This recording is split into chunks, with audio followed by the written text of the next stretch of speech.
Sanggahan ilmiah terhadap klaim kutipan Syekh Yusuf Al-Nabhani.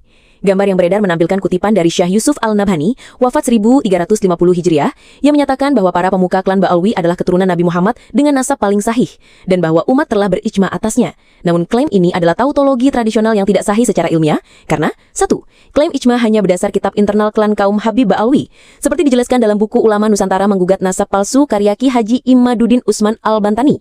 Klaim ijma ini tidak lebih dari kutipan ulang dari kitab internal Ba'alwi sendiri, yaitu kitab Al-Burqat Al-Mushikot karya Ali bin Abu Bakar Al-Sakran, yang menjadi orang pertama dalam sejarah yang mengklaim bahwa keluarganya, Ba'alwi, adalah keturunan Nabi Muhammad. Tidak satupun kitab nasab yang lebih tua seperti Asy-Syajarah Al-Mubarakah, Al-Masyadir atau karya ahli nasab klasik mencantumkan nama Ubaidillah sebagai anak dari Ahmad bin Isa Al-Muhajir.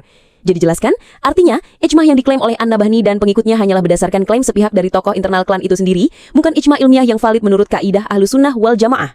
2. Menurut ilmu usul fikih, klaim ijma seperti ini batil. Menurut Abdul Wahab Khalaf, dalam kitab Usul Al-Fiqih, ijma adalah kesepakatan seluruh ulama mujtahid dari suatu masa setelah wafatnya Rasulullah.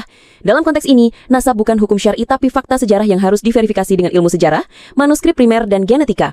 Tidak satupun kitab nasab pada masa sebelum abad ke-9 Hijriah yang mencatat bahwa keluarga Abdurrahman As-Segaf adalah keturunan Nabi. Jadi jelaskan, maka klaim ijma atas sesuatu yang tidak pernah disepakati sejak awal abad 3-4 Hijriah adalah batil dan termasuk ijma palsu. 3. Kaidah ilmiah tidak boleh menyusun dalil dari kitab nasab buatan sendiri. Menurut Abdul Majid Al-Qoroja, ahli nasab terkenal dalam Al-Kafi Al-Muntahab, pendapat seseorang tentang nasab tidak boleh diterima jika ada kepentingan pribadi, kecuali dikuatkan oleh ulama lain yang tidak memiliki kepentingan. Artinya, kitab seperti Al-Burqat Al-Mushikot yang ditulis oleh klan Ba'alwi sendiri tidak sah sebagai hujah ilmiah karena bersifat subjektif. Apalagi klaim tersebut bertentangan dengan kitab-kitab nasab terpercaya yang tidak mencantumkan nama Ubaidillah sebagai keturunan Ahmad bin Isa Al-Muhajir. 4.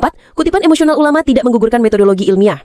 Ucapan Syekh Yusuf Al-Nabhani yang menyebut Ba'alwi sebagai paling alim, paling beradab, paling banyak amal dan ilmu adalah bentuk pujian moralistik dan subjektif, bukan hasil verifikasi dokumen dan sejarah. Jadi jelaskan, bahkan menurut Imam Ahmad bin Hambal, orang yang mengatakan ijmah padahal tidak ada ijmah adalah pendusta. 4. Dikonfirmasi oleh data genetik. Penelitian DNA terkini dari para ilmuwan seperti Dr. Sugeng Sugiarto, Indonesia, Dr. Michael Hammer, University of Arizona, dan beberapa ahli lainnya telah menunjukkan bahwa haplogrup Ba'alwi di Indonesia umumnya bukan J1CMH, haplogrup khas Bani Hashim dan keturunan Nabi, melainkan EM35, G, L, dan R1A yang secara ilmiah menolak keterhubungan ke jalur keturunan Nabi Muhammad. Jadi jelaskan. Kesimpulan, kutipan dari Syekh Yusuf Al-Nabhani tentang klan Ba'alwi bukan bukti ilmiah dan tidak memenuhi kaidah verifikasi sejarah dan ilmu nasab. Justru, sebagaimana dijelaskan Ki Haji Imaduddin Usman Al-Bantani, klaim nasab Ba'alwi berasal dari tulisan internal sendiri, yaitu Ali Al-Sakran, tanpa dukungan eksternal dari kitab nasab otentik dan tanpa bukti genetik. Dengan demikian, nasab Ba'alwi telah gugur secara ilmiah baik dari segi ilmu sejarah, fikih, usul maupun genetika.